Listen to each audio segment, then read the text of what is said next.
Hello बच्चों। आज chapter 8 की ये आखिरी क्लास है। ठीक है। इसमें मैं कुछ और क्वेश्चन डिस्कस कर रहा हूँ। जैसे क्वेश्चन नंबर 10 है जी आपका नोट्स का। ये कह रहा है x square plus y square equal to a square, ये सर्कल है। ठीक है। और एक्स बराबर ए बाई रूट टू, ये एक लाइन है। कह रहा है इन दोनों के बीच का जो छोटा एरिया, स्मॉलर रीजन का जो एरिया, वो फाइंड करना है। तो आपको मैंने बता रखा है it is equation, one is equation circle with centre 0 0 radius a, और it second is equation of line parallel to y axis, क्योंकि एक्स बराबर कांस्टेंट है, ये a by root two is a constant, y है नहीं इसमें, तो parallel to y axis हो गया ये। अब इसको प्लॉट कैसे करोगे? सेंटर 0 0 रेडियस ए, चारों तरफ से इक्वल वैल्यू दूरी पर जो है ए प्लॉट कर दो। ये प्लस ए हो जाएगा, इधर भी प्लस ए वाई की वैल्यू, इधर ये माइनस ए हो जाएगा एक्स की वैल्यू, ये माइनस हो जाएगा। तो ये चारों तरफ से प्लॉट ज्वाइन करके ये सर्कल आ गया।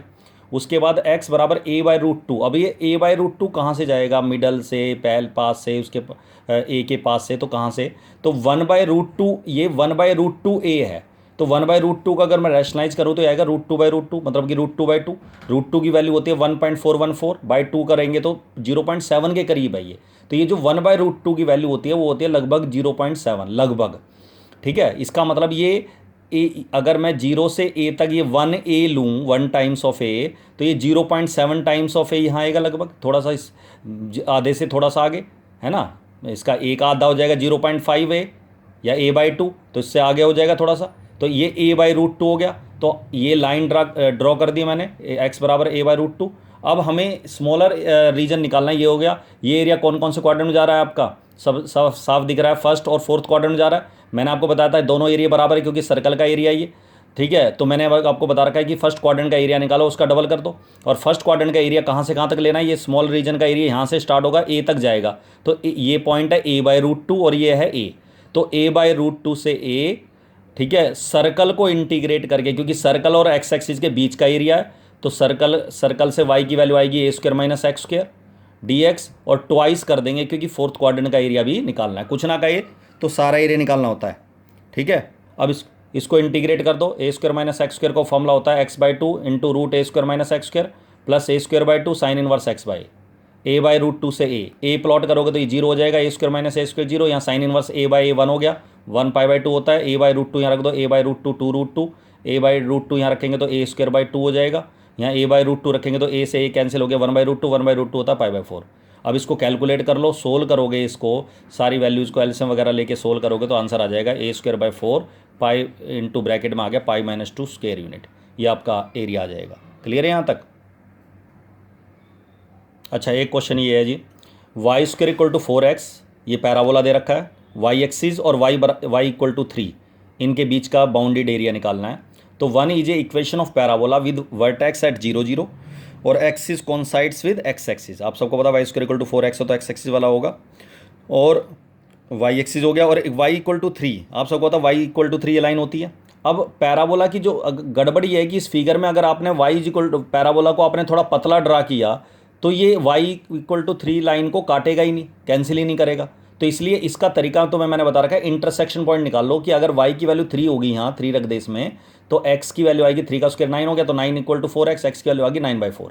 इसका मतलब जहाँ y की वैल्यू 3 होगी वहाँ x की वैल्यू 9/4, 2.25, ये 2 है ये 3 है।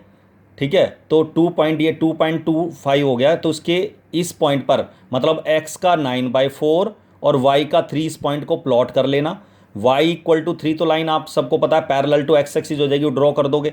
लेकिन जो पैराबोला है इस पॉइंट इतना चौड़ा ड्रा करना जो यहाँ से जाइए। तो अब आपको पता चल गया कि इधर जाएगा 9/4 पे 3, इधर जाएगा 9/4 पे -3, है ना। तो इसको प्लॉट कर दोगे, इन दोनों पॉइंट्स को जब ज्वाइन करोगे तो चौड़ाई आपको पता चल जाएगी पैराबोला की कितनी रखनी है।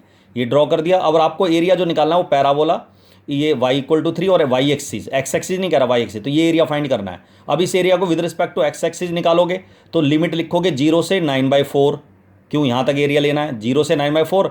इस लाइन में से इस पैराबोला का एरिया क्या करना पड़ेगा, ये वाला एरिया माइनस, क्यों ये एरिया आपको ब्लैंक एरिया ये चाहिए नहीं, तो आपको इन दोनों कर्व के बीच का एरिया निकालना तो माइनस करना पड़ेगा लाइन में से पैराबोला। लेकिन अगर with respect to y axis निकालोगे तो 0 से 3 लिमिट लिखोगे और खाली पैराबोला और वाई एक्सिस के बीच का एरिया निकालना है आपको।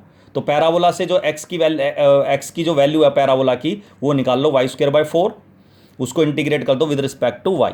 ठीक है। वाई स्क्वायर बाई 4 को इंटीग्रेट करोगे वाई क्यूब बाई 3 और आ जाएगा 12 हो जाएगा, 0 से 3 रख दो, ये आंसर आ जाएगा 9/4 स्क्वायर यूनिट।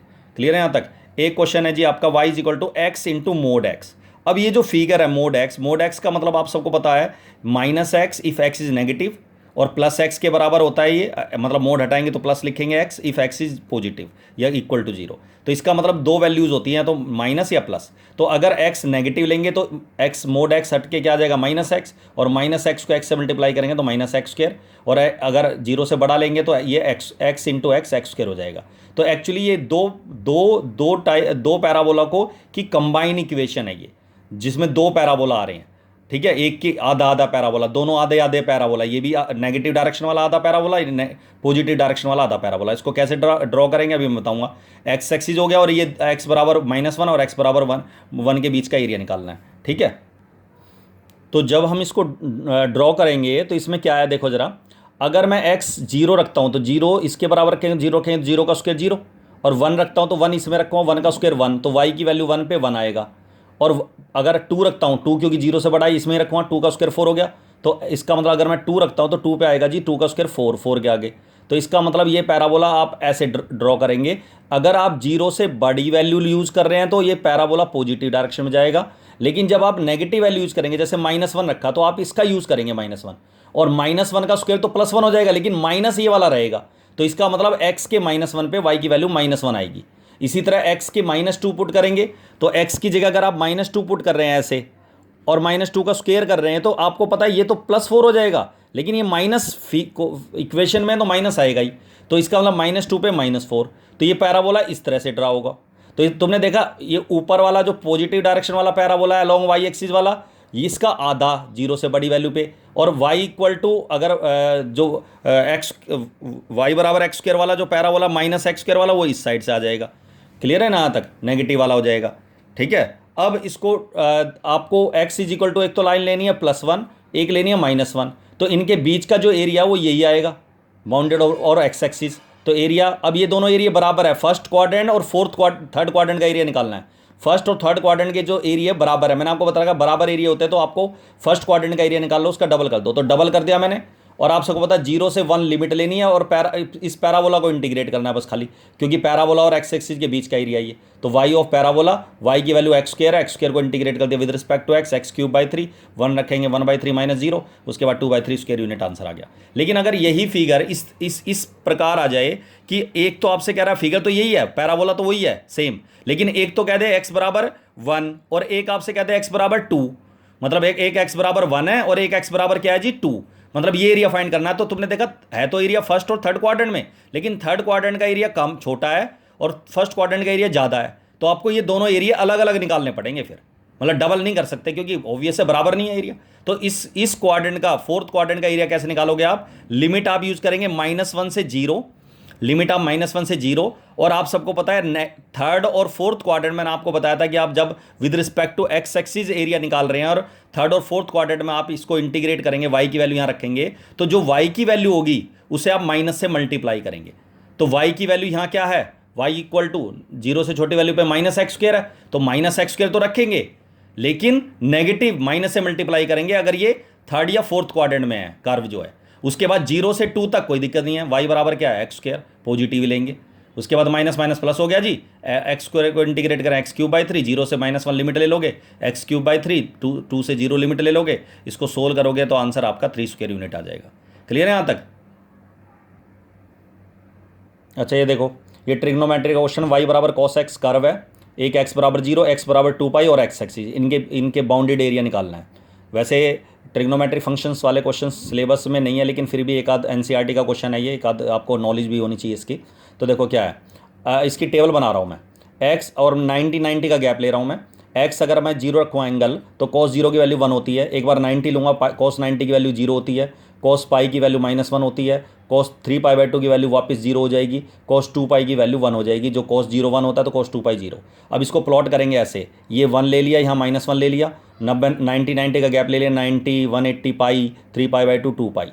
तो आप सबको पता है cos 0 1 था, cos π/2 पे 0, cos π पे -1, cos 3π/2 0, cos 2π पे आपका 1 आ जाएगा। तो इसको फ्री हैंड से ऐसे गोलाई में ड्रॉ करना है, ठीक है। जब आप इसको ड्रॉ करोगे तो एक x बराबर 0 ये लाइन होगी, x बराबर 2π ये लाइन होगी, तो बाउंडेड और x एक्सिस ये हो गया हमारा।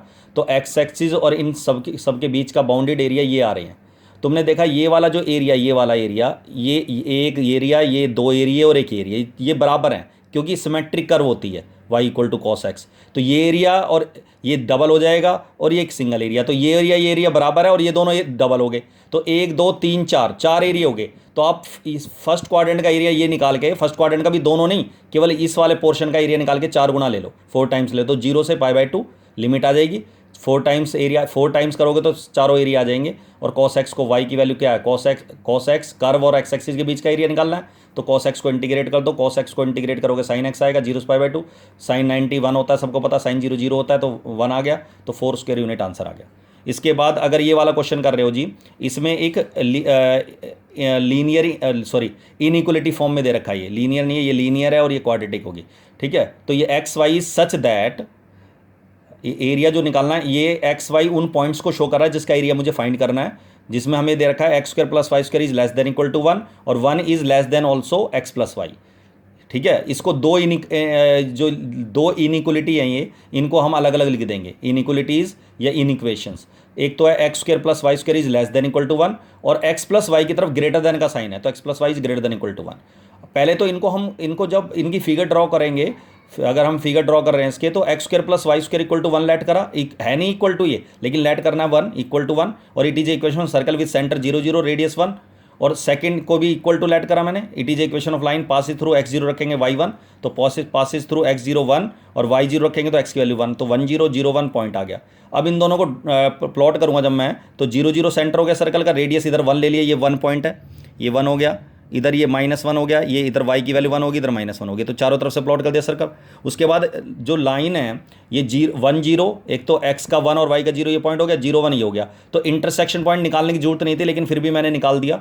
y की जो वैल्यू है ये वाली, y की वैल्यू 1 - x इसमें रख दिया मैंने, 1 - x, इसको सोल्व करके वही पॉइंट निकला, x का 0 y का 1, x का 0 और y का 1 और x 1 आया तो y की वैल्यू 0, तो यही पॉइंट आया, तो इसको प्लॉट कर देंगे लाइन को। हमने दो बाउंडेड एरिया आ गया। अब हमें डिसाइड करना है कि एरिया मुझे ये वाला निकालना है या बड़ा वाला एरिया निकालना है या फर्स्ट क्वाड्रेंट का कौन सा एरिया निकालना है। तो इसके लिए हमें देखना होता है कि इन इनइक्वलिटीज़ को कौन से पॉइंट सेटिस्फाई कर रहे हैं। तो अगर 0 0, देखो सर्कल के दो एरिया होते हैं, एक अंदर का और एक बाहर का चारों तरफ का। तो अंदर का कोई पॉइंट मैंने इस इक्वेशन में इनइक्वलिटी में रखा सर्कल वाली में 0 0, तो 0 + 0 0 इज लेस देन 1 आ रहा है और आपसे पता है 0 छोटा ही होता है 1 से, इसका मतलब 0 0 इस सर्कल वाली इनइक्वलिटी को सेटिस्फाई कर रहा है। तो जब अकेला ये पॉइंट 0 0 सेटिस्फाई करेगा तो अंदर के सारे पॉइंट भी सेटिस्फाई करेंगे, तो अंदर का एरिया निकालना है सर्कल का, तो ठीक है। अच्छा, इसमें मैंने 0 0 पुट करा लाइन में, तो 0 इज ग्रेटर देन 1 फॉल्स आ रहा है जी, क्योंकि 0 बड़ा नहीं होता 1 से। फॉल्स आने का मतलब 0 0 तरफ एरिया नहीं लेना, इधर लेना लाइन का एरिया, तो लाइन का एरिया आउट हो गया 0 0 से अपोजिट साइड। तो पता चल गया कि सर्कल का अंदर लेना था, लाइन का बाहर का हो गया, तो बाउंडेड एरिया ये स्मॉल रीजन का आ गया। अब ये एरिया फर्स्ट क्वाड्रेंट का एरिया, तो मैं एरिया 0 से 1 सर्कल में से, सर्कल का एरिया पूरा आ जाएगा, ये सर्कल का एरिया पूरा यहाँ तक एक्स एक्सिस तक, और इसमें से ये लाइन का एरिया क्या कर दूंगा माइनस, तो सर्कल में से लाइन का एरिया 0 से 1, सर्कल से y की वैल्यू निकाल ली मैंने यहाँ से, सर्कल से y की वैल्यू आएगी 1 - x स्क्वायर का रूट, उसमें से 0 से 1 लाइन से y की वैल्यू निकाल दी, लाइन से y की वैल्यू आएगी 1 - x, तो सर्कल की इक्वेशन में से लाइन की इक्वेशन घटा दी मैंने और एरिया फाइंड कर दिया। इस तरीके से एरिया फाइंड करना है, ठीक है। तो ये चैप्टर आपका हो गया ख़त्म, ठीक है, दैट्स ऑल।